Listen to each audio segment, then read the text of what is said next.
بسم اللہ الرحمن الرحیم۔ السلام علیکم۔ آج کے واقعے میں ہم دیکھیں گے جب مصر کا بادشاہ حضرت ابراہیم علیہ السلام کی بیوی حضرت سارہ رضی اللہ تعالیٰ عنہا کی طرف برائی کے ارادے سے بڑھا تو کس طرح اللہ تعالیٰ کا عذاب اس پر نازل ہوا اور اس نے اپنی بیٹی کو حضرت سارہ کی خدمت میں کیوں پیش کیا۔ جب حضرت ابراہیم علیہ السلام کے لیے اپنے وطن عزیز میں رہنا بہت مشکل ہو گیا، ہر طرف سے مخالفت کا طوفان اٹھ کھڑا ہوا۔ سب سے پہلے باپ مخالف ہوا اور اس نے جلا وطن کرنے اور سنسار کرنے کی دھمکی دی۔ پوری قوم آپ کے مخالف ہو گئی اور آپ کے اندھے دشمن ہو کر آگ کے الاؤ میں جھونک دیا، اور آخر میں انصاف کی آخری امیدگاہ بادشاہ بھی مخالف ہو گیا اور مرنے مارنے پر تل گیا۔ آپ نے قوم کو سمجھانے کی بہت کوشش کی، لیکن بدبخت قوم نے کان نہیں دھرے اور رشد و ہدایت کو قبول نہیں کیا۔ حضرت ابراہیم علیہ السلام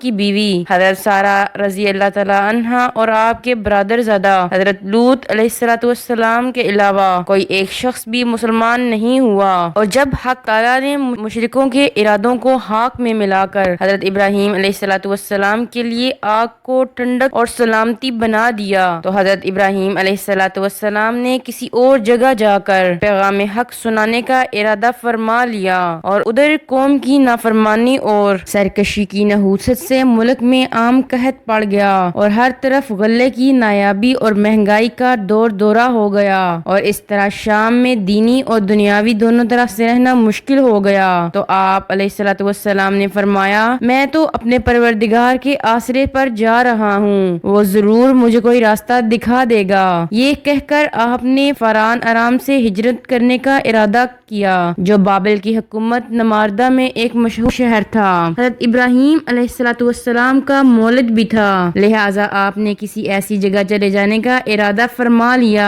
جہاں پر حق سنا جائے، اور آپ نے سوچا کہ خدا کی زمین تنگ نہیں ہے، میرا کام تو پیغام حق پہنچانا ہے، یہاں نہیں تو وہاں صحیح، میرا کام اللہ پاک خود آسان کر دے گا۔ لہٰذا حضرت ابراہیم علیہ السلام اپنے والد آزر اور قوم سے جدا ہو کر وہاں سے چل دیے اور دریائے فرات کے مغربی ساحل پر آباد ایک بستی میں چلے گئے جو کلدانین کے نام سے مشہور ہے۔ یہاں پر آپ نے کچھ مدت تک قیام فرمایا، اور اس سفر میں آپ کے بھتیجے حضرت لوط علیہ السلام اور آپ کی بیوی حضرت سارہ رضی اللہ تعالیٰ عنہا آپ کے ہمراہ تھیں۔ کچھ عرصہ یہاں قیام کرنے کے بعد آپ حوران کی طرف روانہ ہو گئے، اور وہاں پر آپ نے دین حنیف کی تبلیغ شروع کر دی۔ اس طرح سے تبلیغ کرتے ہوئے حضرت ابراہیم علیہ السلام سرزمین فلسطین پر پہنچ گئے، اور اس سفر میں بھی آپ کی بیوی اور آپ کے بھتیجے ان کے ہمراہ تھے۔ سورۃ عنکبوت میں ہے۔ ترجمہ: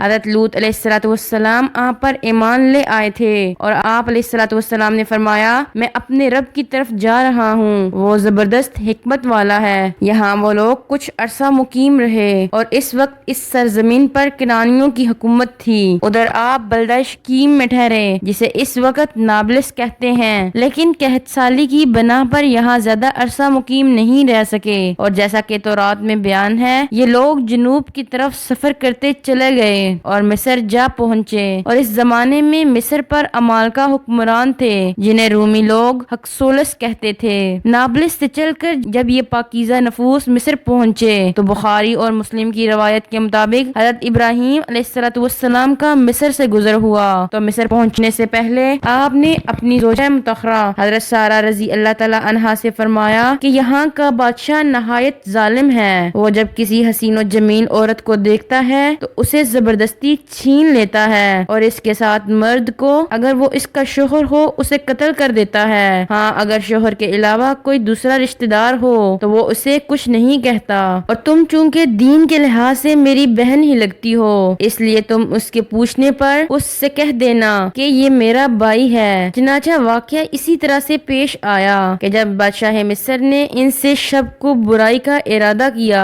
تو اس بدبخت کا ہاتھ شل ہو کر رہ گیا، اور وہ حضرت سارہ رضی اللہ تعالیٰ عنہا تک رسائی حاصل نہ کر سکا۔ یہ دیکھ کر اس نے حضرت سارہ رضی اللہ تعالیٰ عنہا سے کہا کہ اللہ تعالیٰ سے دعا کریں کہ میرا ہاتھ درست کر دے تو میں آپ کو رہا کر دوں گا۔ حضرت سارہ رضی اللہ تعالیٰ عنہا نے اس کے حق میں دعا کی اور اس کا ہاتھ درست ہو گیا، لیکن جب اس بدبخت نے دوبارہ حضرت سارہ رضی اللہ تعالیٰ عنہا کے ساتھ برائی کا قصد کیا تو اس کا ہاتھ دوبارہ بیکار ہو کر رہ گیا، اور پھر تیسری بار ایسا ہی ہوا تو یہ دیکھ کر اس نے حضرت سارہ کو فوراً چھوڑ دیا اور اپنے ملازموں سے کہا کہ اسے فوراً یہاں سے لے جاؤ کہ خدائی طاقت اس کے ساتھ ہے، اور اپنی ایک بیٹی ہاجرہ ان کے حوالے کرتے ہوئے کہا کہ اسے اپنی خدمت کے لیے اپنے ہمراہ لے جاؤ، یہ تمہاری خادمہ ہے۔ اور جب حضرت سارہ رضی اللہ تعالیٰ عنہا حضرت ہاجرہ کو ساتھ لے کر حضرت ابراہیم علیہ السلام کے پاس پہنچی تو آپ نے حال دریافت کیا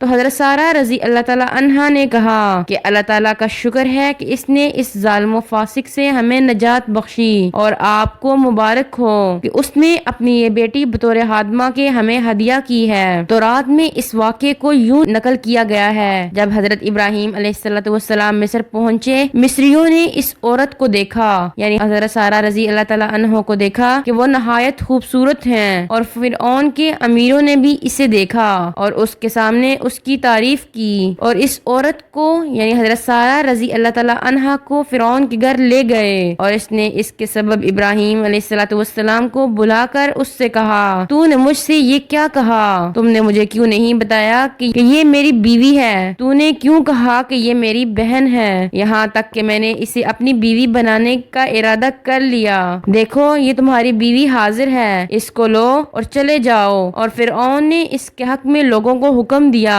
تب انہوں نے اسے اور اس کی بیوی اور جو کچھ اس کے ساتھ تھا روانہ کر دیا۔ اور تورات میں یہ بیان ہے کہ فرعون مصر نے سارہ رضی اللہ تعالیٰ عنہا کے واقعے کو کرامت سمجھا اور حضرت ابراہیم علیہ السلام پر یہ عتاب کیا کہ انہوں نے شروع ہی سے اسے کیوں نہیں بتایا کہ سارہ رضی اللہ تعالیٰ ان کی بہن نہیں بلکہ بیوی ہیں، اور بڑے انعام و کرام اور عزت کے ساتھ انہیں مصر سے رخصت کر دیا۔ اس وقت حضرت سارہ رضی اللہ تعالیٰ عنہا کی عمر 70 برس تھی، اور بادشاہ نے انہیں جانے کی اجازت دے دی، اور اسے یقین ہو گیا تھا کہ حضرت ابراہیم علیہ السلام اور ان کا خاندان خدا کا مقبول اور برگزیدہ خاندان ہے، اسی لیے اس نے حضرت ابراہیم علیہ السلام اور ان کی بیوی کا بہت اعزاز و کرام کیا اور انہیں ہر قسم کے مال و دولت سے نوازا۔